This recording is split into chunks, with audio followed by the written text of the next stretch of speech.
Next है C4 pathway. जैसा कि नाम से ही हमें पता चल रहा है C4 पाथवे इसको क्यों बोलते हैं, क्योंकि इसमें जो फर्स्ट स्टेबल प्रोडक्ट होता है वो 4 कार्बन का ऑक्जेलो एसिटिक एसिड होता है। तो फर्स्ट स्टेबल प्रोडक्ट या फिर first carbon dioxide fixation product जो होता है वो 4 कार्बन वाला ऑक्जेलो एसिटिक एसिड होता है, इसलिए हम इसको C4 पाथवे बोलते हैं। उसके अलावा इसको हम हैच एंड स्लैग पाथवे भी बोलते हैं। हैच एंड स्लैग पाथवे इनके जो डिस्कवरर हैं, साइंटिस्ट हैं, उनके नेम्स के बेसिस पर इसका नाम हैच एंड स्लैग पाथवे है। उसके अलावा हम देख सकते हैं इसको हम डाई कार्बोक्सिलिक एसिड साइकिल भी बोलते हैं, क्योंकि ऑक्जेलो एसिटिक एसिड में 2 कार्बोक्सिलिक ग्रुप होते हैं। उसके अलावा और हम इसको नाम दे सकते हैं कोऑपरेटिव कोऑपरेटिव फोटोसिंथेसिस। क्यों बोलेंगे, क्योंकि यहाँ पर दो सेल्स जो होती है, टू टाइप्स ऑफ सेल्स जो होती है, वो एक दूसरे के कोऑपरेशन में ये काम करती है। और कौन कौन सी सेल्स हैं वो, मीजोफिल और bundle sheath sales. Bundle sheath sales अब ये कैसे करती है वो तो हम मैकेनिज्म में ही समझ में आएगा उसके पाथवे में। उसके अलावा अगर हम देखते हैं तो इसको हम CO2 कॉन्सेंट्रेशन मैकेनिज्म भी बोलते हैं। CO2 कॉन्सेंट्रेशन मैकेनिज्म भी बोलते हैं, क्योंकि जो बंडल शीथ सेल्स होती है, बंडल शीथ सेल्स होती है, उसमें क्या होता है, CO2 का कॉन्सेंट्रेशन जो है वो बढ़ा दिया जाता है बाय डीकार्बोक्सिलेशन। ओके, तो इसको हम CO2 कॉन्सेंट्रेशन मैकेनिज्म भी बोलते हैं। अब देखिए नेक्स्ट हम देख सकते हैं कि मोस्ट कॉमन जो पाथवे था वो कौन सा था, C3 पाथवे था। और ये ओनली 1500 स्पीशीज में होता है, 1500 स्पीशीज। और मोस्टली ये क्या होती है, मोनोकोट्स होती है, मोस्टली मोनोकोट्स होती है। इनमें ये पाथवे जो है वो देखने को मिलता है। अच्छा, C4 पाथवे होता क्या है आपको पता है, C3 पाथवे ही सभी प्रकार के प्लांट्स में ग्लूकोज बनाने का पाथवे होता है। तो C3 pathway plus some additional reaction, some additional reactions जो होती है, एडिशनल रिएक्शंस जो होती है वो क्या बनाती है, C4 पाथवे बनाती है या फिर C4 पाथवे कहलाती है। अब इसमें क्या होता है, पहले ये पैराग्राफ हम थ्योरी कंप्लीट कर लेते हैं, फिर इसमें देखेंगे आगे कि जो प्लांट्स जो कि अडेप्टेड होते हैं ड्राई ट्रॉपिकल रीजन में, वो C4 पाथवे शो करते हैं। आपको पता है यहाँ पर जो फर्स्ट स्टेबल प्रोडक्ट होता है वो 4 कार्बन वाला ऑक्जेलो एसिटिक एसिड होता है। और आपको पता है कि केल्विन साइकिल ही मेन फोटोसिंथेटिक पाथवे होगा, उसी से क्या बनेगा, ग्लूकोज बनेगा। अब फिर हमें ये भी सवाल आना चाहिए हमारे दिमाग में कि फिर किस तरह से ये उससे डिफरेंट है, C3 से डिफरेंट है। तो C4 प्लांट स्पेशल होते हैं, उनमें स्पेशल टाइप की लीफ एनाटॉमी होती है जो कि हाई टेम्परेचर को टॉलरेट कर सकती है, और उसके अलावा हाई लाइट इंटेंसिटी को ये रेस्पॉन्ड करती है। ठीक है, ये कैसे करती है वो मैं क्रेन्स एनाटॉमी आपको बताऊंगा अभी। और उसके अलावा इसमें फोटो रेस्पिरेशन भी नहीं होता है, इसकी वजह से फोटो रेस्पिरेशन आपको पता है कि रुबिस्को CO2 से ना रिएक्ट करके O2 से रिएक्ट कर देता है, जिसकी वजह से एक वेस्टफुल प्रोसेस रिजल्ट होता है जिसका नाम होता है फोटो रेस्पिरेशन। तो फोटो रेस्पिरेशन ना होने की वजह से इसकी प्रोडक्टिविटी ऑफ बायोमास भी ज्यादा होगी।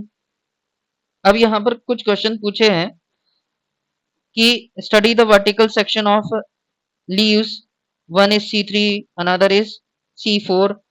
क्या आपको कोई डिफरेंस लगा इसमें, क्या दोनों में एक ही प्रकार की मीजोफिल्स हैं, क्या दोनों में जो वेस्कुलर बंडल्स के आसपास जो शीट है वो एक जैसी है। तो ये हमें अभी समझ में आएगा जब हम क्रेन्स एनाटॉमी पढ़ेंगे। तो देखिए, अगर हम C4 प्लांट्स की बात करते हैं तो इनमें क्या होता है, बंडल शीथ सेल्स होती है। ठीक है, C3 प्लांट्स में बंडल शीथ सेल्स जो है वो इनकॉन्स्पिशियस होती है या फिर स्पष्ट नहीं होती है। तो इनमें क्रेन्स एनाटॉमी प्रेजेंट होती है C4 प्लांट्स में। अब कैसी होती है ये मैं बता देता हूँ। जैसे ये कोई C4 प्लांट्स है, C4 प्लांट्स है, ठीक है। और इनके हमने यहाँ पर क्या किया है, जैसे ये जाइलम है, ये फ्लोएम है, और ये पूरा वेस्कुलर बंडल हो गया जो कि कॉन्जॉइंट, क्लोज एंड कोलेटरल होता है। अब इस वेस्कुलर बंडल के आसपास, इस वेस्कुलर बंडल के आसपास मैं कलर से डिफरेंशिएट कर देता हूं। यहाँ पर thick walled, large, compactly arranged, without intercellular spaces, several layers of bundle sheath cells are present. ठीक है, और इनके आसपास जो बंडल शीट सेल्स हैं, इनके आसपास क्या होती है, इस तरह से ये मीजोफिल सेल्स होती है, जो कि रिंग्स जो है वो बनाती है। इस तरह से जो रिंग लाइक अरेंजमेंट होता है, तो ये हमें रिथ या फिर रिंग या फिर हम बोल सकते हैं कि किसी हार की तरह या फिर क्राउन की तरह हमें दिख रहा है, तो इस अरेंजमेंट को हम बोलते हैं, इस एनाटॉमी को हम बोलते हैं क्रेन्स एनाटॉमी। क्या बोलते हैं? Cranes anatomy. ठीक है, अब देखिए, अगर यहाँ पर ये वाली जो है स्ट्रक्चर, ये कौन सी हो गई? Vascular bundle. वेस्कुलर बंडल्स को कवर किए हुए कौन है? रेड कलर में बंडल शीट सेल्स। ये कौन सी है? Bundle sheath sales. और बंडल शीट सेल्स के आसपास जो रिंग बना रहा है वो कौन है? Mesophyll cells. कौन है? मीजोफिल सेल्स है। ठीक है, तो बंडल शीट सेल्स के बारे में अगर हम देखते हैं, तो बंडल शीट सेल्स जो होती है वो थिक वॉल्ड होती है, थिक वॉल्ड होती है। उसके अलावा इम्परवियस टू गैसेस होती है, इम्परवियस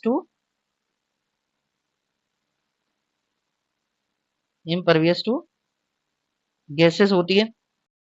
इन सेल्स के बीच इंटरसेलुलर स्पेसेस जो हैं, इंटरसेलुलर स्पेसेस एब्सेंट होते हैं, स्पेसेस एब्सेंट होते हैं। और इनमें जो क्लोरोप्लास्ट होते हैं वो एग्रेनल क्लोरोप्लास्ट होते हैं, एग्रेनल क्लोरोप्लास्ट प्रेजेंट होते हैं। ठीक है, और एग्रेनल क्लोरोप्लास्ट जो होंगे वो किस तरह से दिखते हैं हमें? जैसे ये कोई क्लोरोप्लास्ट है और इसके अंदर जो थाइलाकोइड्स होते हैं उन्होंने क्या नहीं बनाया है? कोई भी स्टैक नहीं बनाया है, और इसकी वजह से इनके पास कोई भी अप्रेस्ड सरफेस नहीं है, तो यहाँ पर ओनली PS1 प्रेजेंट होता है, ओनली PS1 प्रेजेंट होता है। तो ओनली साइक्लिक फोटोफॉस्फोराइलेशन जो है यहाँ पर चलेगा और ओनली एटीपी बनेंगे, ओनली क्या बनेंगे? एटीपी बनेंगे। अगर हम इसकी बात करते हैं, तो यहाँ पर इसके स्ट्रोमा में ये कौन सा पार्ट हो गया? स्ट्रोमा हो गया। और ये वाले पार्ट कौन से थे? ये थाइलाकोइड हो गए, ये वाले पार्ट थाइलाकोइड हो गए। और यहाँ पर क्या होता है? रूबिस्को प्रेजेंट होता है, रूबिस्को प्रेजेंट होता है। जबकि C3 प्लांट्स में रूबिस्को कहाँ प्रेजेंट था? जो क्लोरोप्लास्ट की स्ट्रोमा थी वहां पर रूबिस्को प्रेजेंट था। मीजोफिल सेल्स जो होती है वो थिन वॉल्ड होती है, और यहाँ पर नंबर ऑफ क्लोरोप्लास्ट ज्यादा होते हैं, नंबर ऑफ क्लोरोप्लास्ट ज्यादा होते हैं, सॉरी कम होते हैं, नंबर ऑफ क्लोरोप्लास्ट कम होते हैं। और यहाँ पर जो बंडल शीट सेल्स हैं वहां पर नंबर ऑफ क्लोरोप्लास्ट ज्यादा होंगे।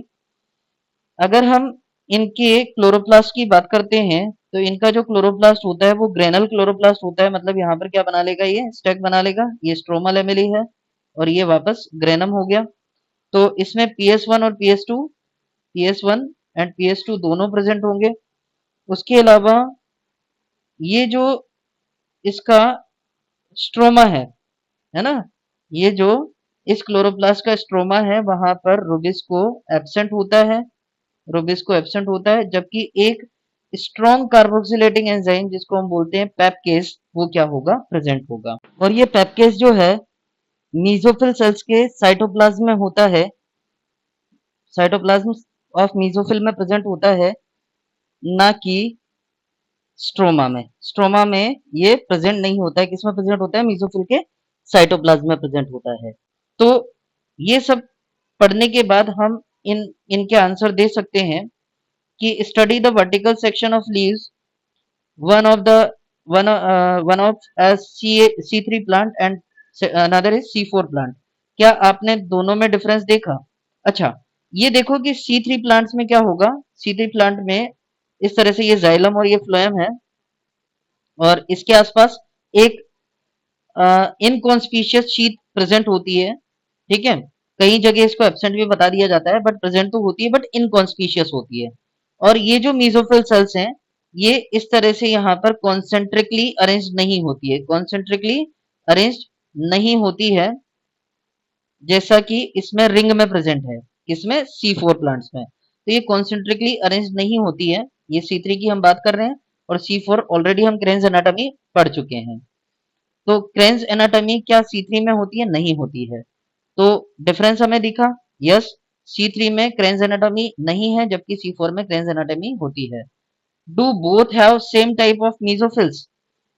मीजोफिल सेल्स यहाँ पर जो C3 प्लांट्स थे, उनकी मीजोफिल में क्या प्रेजेंट था? रूबिस्को प्रेजेंट था, और यहाँ पर रूबिस्को एब्सेंट है। और यहाँ पर कौन सा एंजाइम है? पेप्केज एंजाइम है, तो ये डिफरेंस हो जाएगा। Do they have similar cells around the vascular bundle sheath? No, because in C3 plants bundle sheath is undifferentiated. If present, then it is thin walled, but in C4 plants the bundle sheath cells are thick walled, very distinct, and may present in a several ring manner. तो ये इसका basic difference हो गया। जो भी मैंने बताया यहाँ पर क्रेन्स एनाटॉमी के बारे में वो लिखा हुआ है। देखिए, kranz means wreath, it is the reflection of reflection of arrangement of cells. ठीक है, ये किसको बता रहा है? अरेंजमेंट ऑफ सेल्स को बता रहा है। द बंडल शीट सेल्स में फॉर्म सेवरल लेयर, जैसा कि मैंने बताया आपको, thick walled, impervious to gases, having large number of chloroplast, और उसके अलावा एक्सचेंज ऑफ गैसेस नहीं होगा, उसके अलावा कोई भी इंटरसेलुलर स्पेसिस नहीं होगा। यहाँ पर एग्जाम्पल दिए हुए हैं C4 प्लांट के मेज सॉर्गम, और भी मैं एग्जाम्पल आपको आगे बताऊंगा। जो टेबल दी हुई है उसमें एग्जाम्पल मैं और लिख दूंगा। अब हम आते हैं, जो पाथवे है C4 पाथवे, ये C4 पाथवे का डायग्राम दिया हुआ है। पहले मैं एनसीईआरटी पूरा समझा देता हूँ आपको, फिर थोड़ा डिटेल में मैं साइकिल समझाऊंगा और क्वेश्चंस करवाऊंगा। तो जो अगर हम इसकी बात करते हैं, प्राइमरी CO2 एक्सेप्टर, वो 3 कार्बन वाला मॉलिक्यूल होता है जिसका नाम होता है फोस्फोइनोल पायरुवेट। फोस्फोइनोल पायरुवेट, और ये फोस्फोइनोल पायरुवेट ही किसको रिसीव करता है? CO2 को रिसीव करता है। ये कितने कार्बन वाला है? 3 कार्बन वाला है, और इसकी वजह से यहाँ पर 4 कार्बन वाला ऑक्जेलो एसिटिक एसिड बनता है।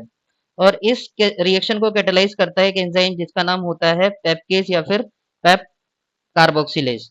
आपको पता होगा कि जो मीजोफिल सेल्स थी, ये प्रोसेस जो हो रहा है पेपकेज की रिएक्टिविटी की वजह से, इसके एक्शन की वजह से ऑक्जेलो एसिटिक एसिड का फॉर्मेशन, ये जो प्रोसेस हो रहा है ये मीजोफिल सेल्स में हो रहा है। और C3 प्लांट्स में जो मीजोफिल सेल्स में एंजाइम था उसका नाम क्या था? रूबिस्को। यहाँ पर रूबिस्को एब्सेंट होता है। यहाँ पर क्या प्रेजेंट होता है? C4 प्लांट की मीजोफिल सेल्स में पेपकेज प्रेजेंट होता है। अब देखिए, यही लाइन हमें दी हुई है आगे, और जो C4 एसिड होता है वो ऑक्जेलो एसिटिक एसिड होता है जो कि मीजोफिल सेल्स में बन रहा है। ये जो 4 कार्बन वाला कंपाउंड है, ये मैलिक एसिड या फिर एस्पार्टिक एसिड, जो कि यहाँ पर इनके नाम नहीं दिए हुए हैं, ठीक है। बट अगर मैं बात करता हूँ, ये C4 एसिड कौन सा है? ऑक्जेलो एसिटिक एसिड, ठीक है। और ऑक्जेलो एसिटिक एसिड फर्दर कन्वर्ट होता है मैलिक एसिड या फिर एस्पार्टिक एसिड में। तो वो मैं डिटेल में जब बनाऊंगा तो आपको समझ में आ जाएगा, ठीक है। अब ये जो 4 कार्बन वाला एसिड है, ये बंडल शीथ सेल्स में एंटर करता है, ये ट्रांसपोर्ट आपको बताया हुआ है। और फर्दर यहाँ पर क्या होगा, जो 4 कार्बन वाला एसिड है, ये 4 कार्बन वाला एसिड है, इसमें से एक कार्बन डाइऑक्साइड निकलेगी, डीकार्बोक्सिलेशन यहाँ पर होगा, और ये एक कार्बन डाइऑक्साइड जो निकली है, क्योंकि यहाँ पर एक कार्बन कम हो गया इसलिए बचा C3 एसिड, और ये CO2 जो है वो केल्विन साइकिल करने चली जाएगी। अब केल्विन साइकिल कहाँ चल रहा है? बंडल शीथ सेल्स में चल रहा है। पेपकेज की एक्टिविटी कहाँ पर है? मीजोफिल सेल्स में है, ठीक है। अब ये एटमॉस्फेरिक CO2 भी यहाँ पर फर्स्ट फिक्सेशन जो हुआ था वो SCO3 माइनस की फॉर्म में, ये कैसे होता है वो भी मैं डिटेल में बताऊंगा। तो इसमें दूसरा कार्बोक्सिलेशन, मतलब डीकार्बोक्सिलेशन के बाद कार्बोक्सिलेशन होगा, ठीक है। फिक्सेशन होगा कार्बन डाइऑक्साइड का, वो कौन सी सेल्स में हुआ है? बंडल शीथ सेल्स में हुआ है।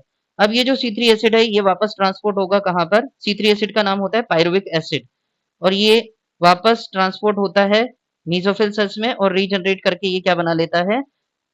Phosphoenol pyruvate. यहाँ पर 2 ATP का खर्चा होता है, ठीक है। तो ये तो हमें जो बिल्कुल समराइज्ड वे में जो इसमें लिखा हुआ है एनसीईआरटी में, वो मैंने आपको बता दिया। अब देखिए यहाँ पर क्या होता है कि CO2 जो रिलीज हुई है ना, यही बात ये कर रहा है, तो ये CO2 C3 साइकिल में एंटर कर जाएगी। और ये जो C3 पाथवे आपको पता है ये कॉमन है, कोई भी फोटोसिंथेटिक प्लांट है तो उसके लिए ये कॉमन पाथवे होता है ग्लूकोज बनाने वाला। ठीक है। अब देखिए इसमें क्या होता है यहाँ पर, बाकी जो रोबिस्को होगा, रोबिस्को कहाँ काम आता है, केल्विन साइकिल में काम आता है, तो रोबिस्को कहाँ प्रेजेंट होता है, बंडल शीट सेल्स में। मीसोफिल सेल्स में क्या था, पैपकेज था। और बेसिक पाथवे है जो कि फॉर्मेशन ऑफ शुगर यहाँ पर करेगा, केल्विन पाथवे जिसको बोलते हैं, इसी से सारा सारे प्लांट्स में शुगर बनता है। ठीक है। तो अब एक क्वेश्चन यहाँ पर पूछा है, did you know that kelvin pathway occurs in all the mesophyll cells of C3 plants. ठीक है, हाँ बिल्कुल, सभी जो मेसोफिल सेल्स है C3 प्लांट की, उनके उनमें क्या होता है, C3 साइकिल या फिर केल्विन पाथवे होता है। C4 प्लांट्स में ये कहाँ हो रहा है, C4 प्लांट में बंडल शीथ सेल्स में हो रहा है, ना कि मेसोफिल सेल्स में हो रहा है। अब थोड़ा सा डिटेल में मैं इसको C4 पाथवे को बता देता हूँ, ये मैंने एनसीईआरटी से आपको समझा दिया। तो जो C4 साइकिल है, C4 साइकिल को हम हैच एंड स्लैग पाथवे भी बोलते हैं। ठीक है। और इसमें क्या होता है, दो सेल्स इन्वॉल्व होती है, एक तो कौन सी हो गई, मेसोफिल सेल्स, और दूसरी कौन सी हो गई, बंडल शीथ सेल्स। ये इनकी सेल वॉल है और ये हो गई इनकी प्लाज्मा मेम्ब्रेन। ये जो C3 एसिड और C4 एसिड है, इनका ट्रांसपोर्ट होता है प्लाज्मोडेस्माटा के थ्रू, है ना, ये प्लाज्मोडेस्माटा के थ्रू इनका ट्रांसपोर्ट होता है। तो C4 साइकिल हम देख लेते हैं डिटेल में। अब देखिए यहाँ पर सपोज ये ऊपर वाली जो सेल है, इसका नाम है मेसोफिल सेल, और दूसरी जो सेल है,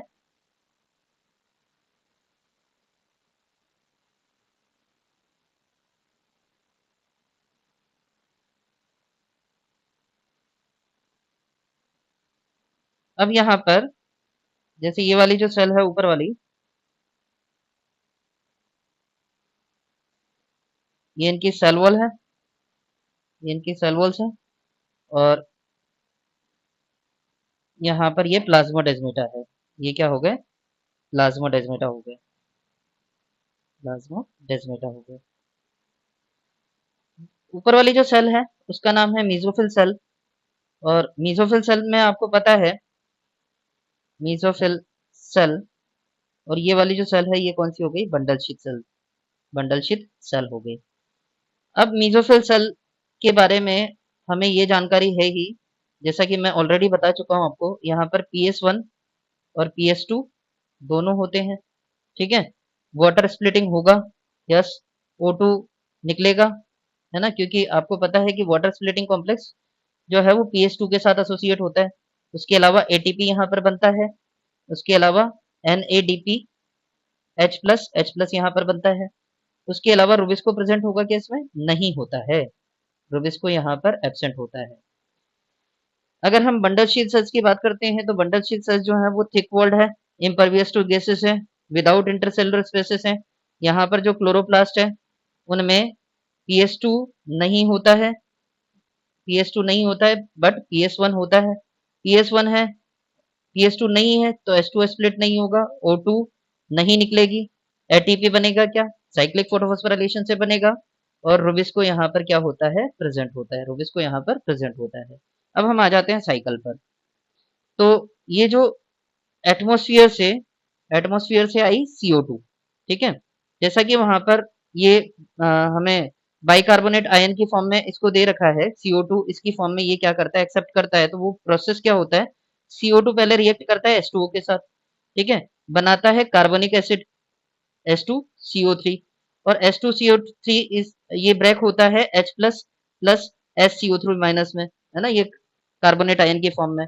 अब यहाँ पर क्या है, ये फॉस्फोइनोल पाइरुवेट है, फॉस्फोइनोल पाइरुवेट किसके साथ रिएक्ट करता है, SCO3 के साथ, और यहाँ पर इस प्रोसेस को हम क्या बोलेंगे, कार्बोक्सिलेशन, कार्बोक्सिलेशन। और कौन सा एंजाइम काम आएगा यहाँ पर, पेप्केज, पेप्केज।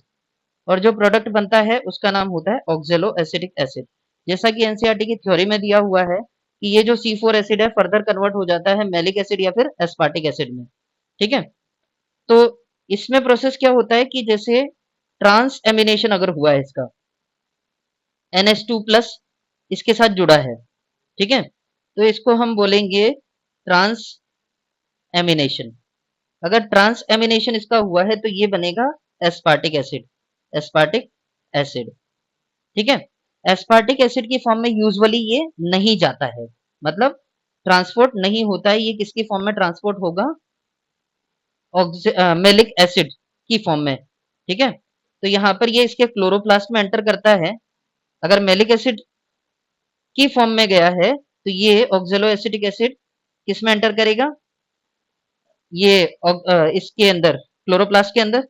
ये क्लोरोप्लास्ट हो गया, क्लोरोप्लास्ट हो गया, इसके अंदर एंटर करेगा। और फर्दर यहाँ पर क्या होता है, ये मेलिक एसिड या फिर मेलेट में एंटर करता है, कन्वर्ट होता है। और यहाँ पर एक NADPH प्लस H प्लस जो है वो खर्च होता है। एक NADPH प्लस H प्लस खर्च होता है और इससे क्या बनेगा? NADP प्लस बनेगा। इसमें रिडक्शन किसका हुआ है? ऑक्जेलो एसिटिक एसिड का हुआ है। अब ये जो मेलेट होगा, ये मेलेट कहाँ पर जाएगा? ये ट्रांसपोर्ट जो दिखा रखा है, ठीक है, ये जो ट्रांसपोर्ट दिखा रखा है यहाँ पर, ये मेलिक एसिड यहाँ पर जा रहा है। ठीक है, और मेलिक एसिड कहाँ पर ट्रांसपोर्ट हो रहा है? बंडल शीथ सेल्स में। तो ये मेलिक एसिड कहाँ पहुंच गया या फिर मेलेट कहाँ पहुंच गया? इसको हम बोलेंगे C4 एसिड। ठीक है, ये C4 एसिड है, इसका ट्रांसपोर्ट हो गया बंडल शीथ सेल्स में। अब फर्दर यहाँ पर क्या होता है? ये डीकार्बोक्सिलेशन करता है। ये क्या करता है? डीकार्बोक्सिलेशन यहाँ पर होगा। मतलब ये चार कार्बन वाला एसिड है, इसमें से एक CO2 निकल गई तो बचे कितने कार्बन? 3 कार्बन। और 3 कार्बन वाला यहाँ पर क्या बनता है? पायरुविक एसिड बनता है। पायरुविक एसिड बनता है जो कि कितने कार्बन वाला है? 3 कार्बन वाला है। अब देखिए, इस प्रोसेस में जो एक NADPH प्लस H प्लस का फॉर्मेशन होता है, NADPH प्लस H प्लस का फॉर्मेशन होता है। मतलब जो नेट गेन रहा NADPH प्लस H प्लस का, वो 0 रहा, क्योंकि यहाँ पर एक खर्च हो गया और यहाँ पर एक बन गया। ठीक है, तो नेट गेन इसका 0 रहा। तो ये पायरुविक एसिड हमारे पास है अभी। अब ये जो डीकार्बोक्सिलेशन से जो CO2 निकली है, ये कहाँ पर जाएगी? C3 साइकिल में जाएगी, C3 साइकिल में जाएगी। अब इसके जो C3 साइकिल जो होगा, केल्विन साइकिल जो होगा, है ना, ये कहाँ पर चलेगा? क्लोरोप्लास्ट में चलेगा। कहाँ पर चलेगा? क्लोरोप्लास्ट में चलेगा। किसके क्लोरोप्लास्ट में चलेगा? बंडल शीथ सेल्स के क्लोरोप्लास्ट में चलेगा। इसके क्लोरोप्लास्ट के जो कैरेक्टर्स होते हैं, यहाँ पर देख लो, PS2 नहीं होता है, PS1 होता है। ठीक है, H2O स्प्लिट नहीं होगा, O2 स्प्लिट, O2 इवॉल्व नहीं होगी, ATP बनेगा। और रुबिस्को होगा क्या? ऑब्वियसली रुबिस्को होगा। यहाँ पर रुबिस्को होता है। ठीक है, जैसा कि मैं ऑलरेडी आपको बता चुका हूँ इसके बारे में, ये यहाँ पर। ठीक है, दोबारा बता दिया, कोई बात नहीं। अब देखिए, ये जो पायरुविक एसिड है, पायरुविक एसिड का ट्रांसपोर्ट अगेन कहाँ पर होता है? इस मीसोफिल सेल में होता है। मीसोफिल सेल में ये पायरुविक एसिड गया। ठीक है, पायरुविक एसिड यहाँ पर एंटर करता है 3 कार्बन वाला। पैप कितने कार्बन वाला था? ये भी 3 कार्बन वाला था पैप, है ना। और यहाँ पर क्या होता है? ये 2 ATP, हालांकि जो 2 ATP यहाँ पर खर्च नहीं होते, एक ही ATP खर्च होता है। और ये जो एंजाइम होता है उसका नाम होता है PPDK। PPDK, इसका फुल फॉर्म होता है पायरुवेट फॉस्फेट डाइकाइनेज। ठीक है, पायरुवेट फॉस्फेट डाइकाइनेज। अब देखो, इसमें अभी मैं 2 ATP लिख रहा हूँ, जो कि यूजुअली पूछ सकता है। 2 ATP है और क्या बनेंगे? 2 ADP प्लस 2 इनऑर्गेनिक फॉस्फेट बनते हैं।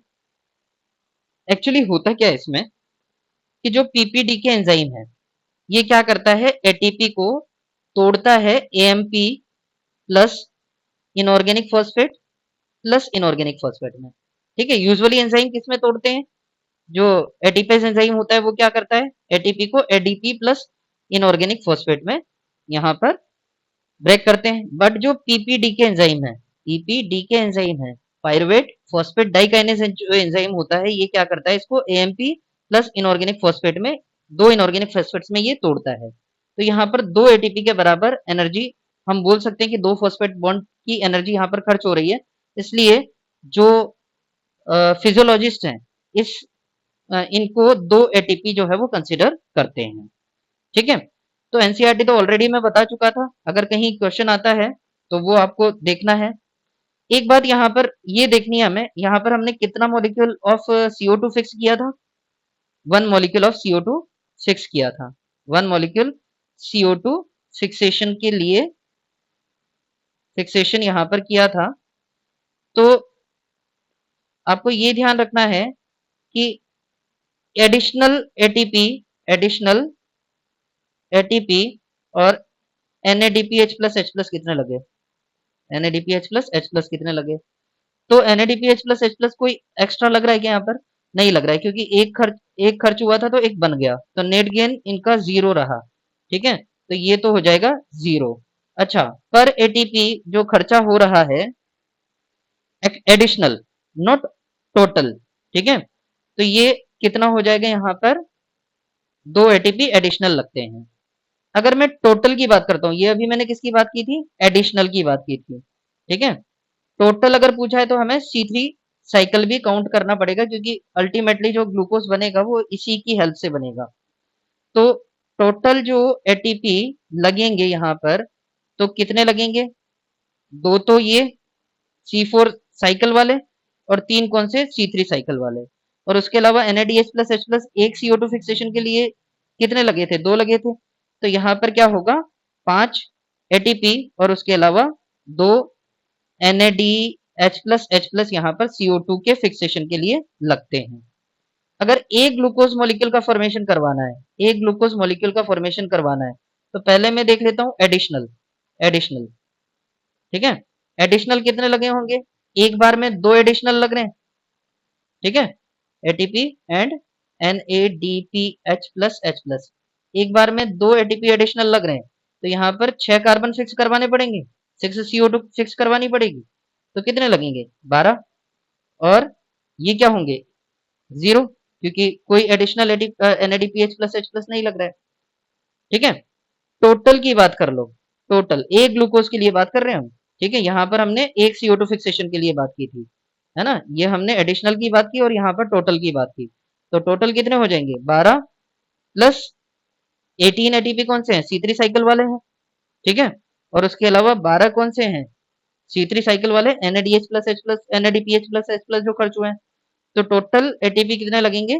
30, और उसके अलावा 12 NADPH प्लस H प्लस एक ग्लूकोज के फॉर्मेशन के लिए C4 प्लांट्स के द्वारा रिक्वायर्ड होते हैं। ठीक है, तो ये हो सकते हैं यहाँ पर। नेक्स्ट टॉपिक है photo respiration. Photo respiration actually एक वेस्टफुल प्रोसेस होता है जो कि किसमें प्रेजेंट होता है? अकर इन C3 प्लांट्स। ठीक है, और इसमें होगा क्या, क्या क्या कंडीशंस होती है वो भी मैं बताऊंगा, बट ये अभी होता किसमें? C3 प्लांट्स में होता है, तो इसके आधार पर हम C3 और C4 प्लांट्स को डिफरेंशिएट भी कर सकते हैं। अब देखिए, इसको समझने के लिए सबसे पहले हम ये देखते हैं कि जैसे ये फर्स्ट स्टेप है केल्विन साइकिल का, जिसमें 5 कार्बन वाला RuBp एक कार्बन वाले CO2 से मिलता है, और 2 मॉलिक्यूल्स 3 कार्बन वाले 3PGA फिर 3 फॉस्फोग्लिसरिक एसिड के बनाता है। जब इसमें रुबिस्को ने क्या काम किया है? किसको ऐड करवाने का काम किया है? CO2 को ऐड करवाने का, या फिर CO2 को फिक्स करवाने का काम किया है। तो ठीक है, अब देखिए इसके लिए क्या क्या कंडीशंस होती है। कंडीशंस क्या क्या होती है? कुछ कंडीशंस आगे जो टेबल दी हुई है हमें नेक्स्ट पेज में, उसमें पूछी भी गई है। एक तो क्या होगा? जब CO2 क्या होना चाहिए? सॉरी, O2 तो ज्यादा होना चाहिए, CO2 क्या होना चाहिए? लो होना चाहिए। O2 क्या होना चाहिए? ज्यादा होना चाहिए। अच्छा, होता क्या है इसमें कि फोटो रेस्पिरेशन में CO2 को न जुड़वा कर ये जो रुबिस्को है, जिसका पूरा नाम होता है राइबोलोज बिसफॉस्फेट कार्बोक्सिलेज ऑक्सीजिनेज, तो ये ऑक्सीजिनेज की तरह काम करने लग जाता है। तो यहाँ पर प्रोडक्ट्स क्या बनते हैं वो अभी हम बताएंगे। पहले ये देख लो कि इसके लिए क्या क्या कंडीशंस होनी चाहिए। लो CO2 होना चाहिए, O2 ज्यादा होना चाहिए, लाइट इंटेंसिटी ज्यादा होनी चाहिए, लाइट इंटेंसिटी ज्यादा होनी चाहिए। ठीक है, जैसा कि नाम में फोटो रेस्पिरेशन है। ठीक है, लाइट इंटेंसिटी ज्यादा होनी चाहिए। अगर लाइट इंटेंसिटी ज्यादा होगी, है ना, तभी यहाँ पर जो अच्छा ये प्रोसेस कहाँ चलता है? ये भी मीजोफिल सेल्स में चलता है। Mesophyll cells of C3 plants में चलता है। C3 प्लांट्स में चल रहा है। तो लाइट इंटेंसिटी ज्यादा होगी तो लाइट रिएक्शन ज्यादा होगी। लाइट रिएक्शन क्या होगी? ज्यादा होगी। मतलब नॉन साइक्लिक फोटोफॉस्फोराइलेशन ज्यादा होगा। उसके अलावा H2O स्प्लिटिंग ज्यादा होगा, H2O स्प्लिटिंग ज्यादा होगा, H2O स्प्लिटिंग ज्यादा होगा तो O2 रिलीज ज्यादा होगा। तो on the side of Rubisco action O2 की जो कॉन्सेंट्रेशन है वो बढ़ रही है। तो यहाँ पर ये रुबिस्को किसको जुड़वाने लग जाएगा, आरयूबीपी के साथ O2 को, किसके बजाय, CO2 के बजाय। उसके अलावा यहाँ पर हाई टेम्परेचर जो है वो रिक्वायरमेंट होता है। हाई टेम्परेचर का रिक्वायरमेंट क्यों होता है, क्योंकि यहाँ पर हाई टेम्परेचर पर जो सोल्युबिलिटी होती है गैसेस की वो कम हो जाती है। ठीक है, अगर हम कंपेयर करते हैं O2 और CO2 को, CO2 की सोल्युबिलिटी को, तो O2 सोल्युबिलिटी जो होती है वो हाई टेम्परेचर पर ज्यादा होती है, सोल्युबिलिटी जो है वो ज्यादा होती है हाई टेम्परेचर पर in comparison to CO2 solubility. ठीक है, एट हाई टेम्परेचर। चलिए, तो अब हम देख लेते हैं कि रुबिस्को जो है वो यहाँ पर ऑक्सीजनेस की तरह काम कर रहा है। रुबिस्को जो है most abundant enzyme in the world है। ऐसा हमसे पूछा गया है कि क्यों, आप ऐसा क्यों सोचते हैं कि ये most abundant enzyme in the world है। तो जो भी कार्बन बायोस्फीयर में है वो कार्बन फिक्सेशन से बना है, और कार्बन फिक्सेशन जो रिएक्शन होती है वो कैरिड आउट होती है रुबिस्को की हेल्प से यूजुअली। इसलिए यहाँ पर क्या होगा, ये most abundant enzyme in the world है। ठीक है, अब देखिए रुबिस्को जो है वो किस किस को भी बाइंड कर सकता है, इसमें ये रुबिस्को है। ठीक है, इस एंजाइम में जो O2 और CO2 है उसके लिए सेम बाइंडिंग साइट होती है, ये O2 को भी ऐड कर सकता है और उसके अलावा CO2 को भी सेम बाइंडिंग साइट पर ये क्या कर सकता है, जोड़ सकता है। होती है रुबिस्को की एफिनिटी जो होती है वो CO2 के साथ ज्यादा होती है और O2 के साथ कम होती है, मतलब ये ज्यादा किसको बाइंड करता है, CO2 को, जब कॉन्सेंट्रेशन इनकी क्या हो, इक्वल हो। ठीक है, पर जब कॉन्सेंट्रेशन किसकी ज्यादा हो गई, O2 की ज्यादा हो गई और CO2 की कम हो गई, तो ये किसको बाइंड करने लग जाएगा, रुबिस्को जो है वो आरयूबीपी का रिएक्शन किसके साथ करवाने लग जाएगा, O2 के साथ। ठीक है, ना कि CO2 के साथ। CO2 के साथ ये रिएक्शन नहीं करवाएगा, किसके साथ रिएक्शन करवाएगा, O2 के साथ रिएक्शन करवाता है। ठीक है, तो अगर यहाँ पर ये जैसे आरयूबीपी है और उसके अलावा O2, तो ये ऑक्सीजनेस की तरह काम करता है। यहाँ पर नाम इसका रुबिस्को ही रहेगा, बट ये किसकी तरह काम कर रहा है, ऑक्सीजनेस की तरह काम कर रहा है, ना कि कार्बोक्सिलेज की तरह। तो इसकी वजह से यहाँ पर एक तो बनेगा PGA जो कि 3 कार्बन वाला है, और एक 2 कार्बन वाला फॉस्फोग्लाइकोलेट बनता है, फॉस्फोग्लाइकोलेट बनता है। अब देखिए इस फॉस्फोग्लाइकोलेट जो कि 2 कार्बन वाला है, तो इसको ये कहाँ पर बना है, ये जो प्रोसेस हो रहा है फोटो रेस्पिरेशन का, ये मेसोफिल सेल में होता है। और मेसोफिल सेल के कौन कौन से सेल ऑर्गेनल्स जो हैं वो इन्वॉल्व होते हैं, जैसे कि यहाँ पर PGA और फॉस्फोग्लाइकोलेट का जो फॉर्मेशन हुआ है ये क्लोरोप्लास्ट में होता है। और लास्ट ईयर्स में क्वेश्चन पूछा गया है कि कौन कौन से ऑर्गेनल्स जो हैं फोटो रेस्पिरेशन में इन्वॉल्व होते हैं, तो ये मेसोफिल के क्लोरोप्लास्ट, पेरोक्सिसोम पेरोक्सिसोम और उसके अलावा जो माइटोकॉन्ड्रिया है वो इन्वॉल्व होते हैं। तो इसमें होता क्या है कि एक तो ATP NADPH का फॉर्मेशन नहीं होता है, और उसके अलावा जो 25% फिक्स्ड कार्बन है वो भी यहाँ पर लॉस हो जाता है। ठीक है, तो इसमें एक PGA मॉलिक्यूल यहाँ पर ऑलरेडी फॉर्म हो चुका है। अब जो फॉस्फोग्लाइकोलेट है उसके 2 मॉलिक्यूल्स जो हैं वो क्लोरोप्लास्ट में जाते हैं, फिर फर्दर पेरोक्सिसोम में जा रहे हैं 2 मॉलिक्यूल्स, यहाँ पर हाइड्रोजन पेरोक्साइड का फॉर्मेशन होता है। उसके अलावा पेरोक्सिसोम से इसके जो 2 मॉलिक्यूल्स हैं, ठीक है, वो माइटोकॉन्ड्रिया में जाते हैं। माइटोकॉन्ड्रिया में एक अमीनो एसिड का फॉर्मेशन होता है ग्लाइसिन का। ठीक है, और ये जो ग्लाइसिन होगा इसके, ये 2 कार्बन वाला होता है, इसके 2 मॉलिक्यूल्स हैं। साइकिल हमें याद नहीं रखना है, इतना नहीं दिया हुआ है, बट लास्ट ईयर्स में इनके सेल ऑर्गेनल्स के नाम पूछे हैं इसलिए मैं बता रहा हूँ। तो इसमें से क्या होगा, क्योंकि ग्लाइसिन के 2 मॉलिक्यूल हैं, ग्लाइसिन 2 कार्बन वाला है, इसके जो एक कार्बन डाइऑक्साइड बिना, जो फिक्स्ड कार्बन डाइऑक्साइड थी वो क्या हो गई, बिना यूज हुए निकल जाती है। तो अब यहाँ पर 3 कार्बन वाला एक जो है अमीनो एसिड बनता है जिसका नाम होता है सेरीन, और ये सेरीन जो होता है वापस पीजीए के रीजनरेशन के लिए माइटोकॉन्ड्रिया से पेरोक्सिसोम और पेरोक्सिसोम से क्लोरोप्लास्ट, और क्लोरोप्लास्ट में अगेन ये किसका फॉर्मेशन करता है, पीजीए का फॉर्मेशन करता है, और यही फिर सी3 साइकिल जो है वो चलाता है। तो हमें ये याद रखना है कि यहाँ पर 25% जो फिक्स्ड कार्बन था उसका लॉस हो गया, और ना ही एटीपी बना ना ही NADPH प्लस H प्लस बना, तो इसलिए ये वेस्टफुल प्रोसेस होता है। अब ये जो प्रॉब्लम है ये कौन से प्लांट्स की है, सी3 प्लांट्स की है, क्योंकि ये प्रोसेस चल रहा है मीजोफिल में, और मीजोफिल में ही क्या होता है, जो सी3 प्लांट्स है उनमें H2O का स्प्लिटिंग होता है, तो वहां पर O2 की कॉन्सेंट्रेशन ऑलरेडी ज्यादा होती है, इसलिए ये इनके जो चांसेस होते हैं फोटो रेस्पिरेशन के वो सी3 प्लांट्स में ज्यादा होते हैं।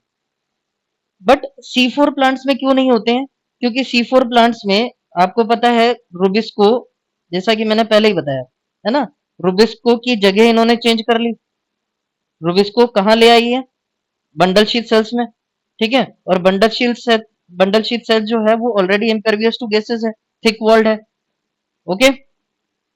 और जो मीजोफिल सेल्स है, अच्छा, उसके अलावा यहाँ पर जो बंडल शीथ सेल्स है जहां पर रुबिस्को है ना, यहाँ पर डीकार्बोक्सिलेशन भी हो रहा है, तो CO2 की कॉन्सेंट्रेशन ऑलरेडी जो मीजोफिल सेल्स हैं उनमें क्या रहेगी, ज्यादा रहेगी। CO2 की कॉन्सेंट्रेशन बंडल शीथ सेल्स में ऑलरेडी क्या रहेगी, ज्यादा रहेगी, ठीक है। और क्योंकि आपको पता है यहाँ पर ये पेप केस एंजाइम है, ये स्ट्रॉन्ग कार्बोक्सिलेटिंग एंजाइम है, तो ये CO2 को फिक्स कर करके यहाँ पर मेलेट के थ्रू कहाँ पर भेज रहा है, इस बंडल शीथ सेल्स में भेज रहा है, और यहाँ पर डीकार्बोक्सिलेशन हो रहा है कंटिन्यूअसली, इसकी वजह से कार्बन डाइऑक्साइड की कॉन्सेंट्रेशन ऑलरेडी बढ़ी हुई है ना, और ये इम्परवियस टू गैसेस है, तो कोई भी ऑक्सीजन यहाँ पर एंटर नहीं कर सकता है। थोड़ा बहुत ऑक्सीजन जो होगा रेस्पिरेशन के लिए जो चाहिए होगा वो इन्हीं प्लाज्माडेस्माटा के थ्रू ही आता है, तो ये कारण होता है। अब हम पैराग्राफ पर आते हैं, जैसा कि मैंने कंप्लीट यहाँ पर इसको करवा दिया। तो रुबिस्को मोस्ट अबंडेंट एंजाइम होता है, क्यों होता है ये मैं ऑलरेडी बता चुका हूँ आपको। It is characterized by the fact that its active site can bind to CO2 and O2, है ना, ये CO2 से भी बाइंड कर सकता है और O2 से भी बाइंड कर सकता है रुबिस्को, ठीक है। Hence the name. Can you think how this could be possible? क्योंकि इनकी बाइंडिंग जो होती है, अब देखो रुबिस्को जो होता है, इसकी ज्यादा एफिनिटी CO2 के साथ होती है इन कंपैरिजन टू O2, जब O2 और CO2 की कॉन्सेंट्रेशन इक्वल है। Imagine what would happen if this were not so, this binding is competitive, ठीक है, अगर ऐसा नहीं होगा, मतलब O2 की कॉन्सेंट्रेशन ज्यादा हो जाएगी, CO2 की कॉन्सेंट्रेशन कम हो जाएगी, तो यहाँ पर कौन बाइंड करने लग जाएगा, O2 बाइंड करने लग जाएगा। It is relative concentration of O2 and CO2 that determine which of the two will bind to the enzyme, है ना, ये इनकी कॉन्सेंट्रेशन पर डिपेंड करता है। C3 प्लांट्स में O2 जो होता है वो किससे बाइंड हो जाता है, रुबिस्को से बाइंड हो जाता है, और इसकी वजह से CO2 फिक्सेशन कम हो जाता है।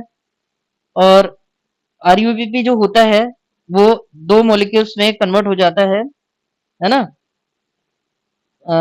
RUBP instead of being converted into two molecules of PGA, है ना, ये दो मॉलिक्यूल्स ऑफ PGA ना बनाकर यहाँ पर एक एक मॉलिक्यूल किस किस का बनाता है, फोस्फोग्लिसरेट और फोस्फोग्लाइकोलेट, है ना, ये PGA और ये फोस्फोग्लाइकोलेट बनाता है, ओके। ऑलरेडी हम पढ़ चुके हैं, बस ये रीडिंग हम यहाँ पर देख लेते हैं।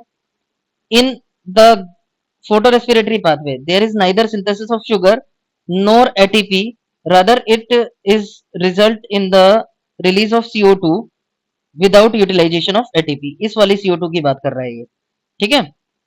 In the photorespiratory pathway there is no synthesis of ATP and NADPH plus H plus, already हम इसको बता चुके हैं।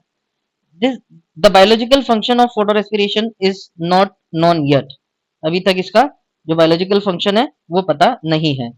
हाँ, फोटो रेस्पिरेशन इनमें C4 प्लांट्स में क्यों नहीं होता है ना, ये भी हम अभी डिस्कस किए हैं, क्योंकि यहाँ पर concentration of CO2 already increase रहता है at the enzyme site of Rubisco, ठीक है, वहां पर मेलेट जो है उसमें से डिकार्बोक्सिलेशन हो रहा है, तो उसकी वजह से CO2 की कॉन्सेंट्रेशन बंडल शीथ सेल्स में ऑलरेडी बढ़ी हुई है।